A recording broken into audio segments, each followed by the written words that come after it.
आणि आता एक मोठी बातमी एसटी मधील जाहिरात घोटाळ्याची। आर्थिक संकटात असलेल्या एसटी मध्ये कोट्यवधींचा जाहिरात घोटाळा झालाय।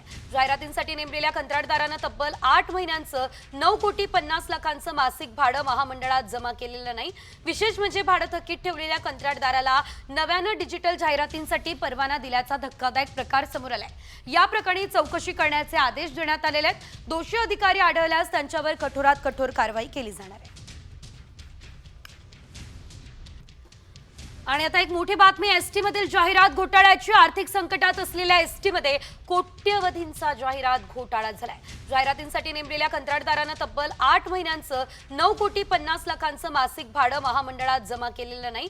विशेष म्हणजे भाडं थकीत ठेवलेल्या कंत्राटदाराला नव्यानं डिजिटल जाहिरातींसाठी परवाना दिल्याचा धक्कादायक प्रकार समोर आलाय। या प्रकरणी चौकशी करण्याचे आदेश देण्यात आलेले आहेत। दोषी अधिकारी आढळल्यास त्यांच्यावर कठोरात कठोर कारवाई केली जाणार आहे।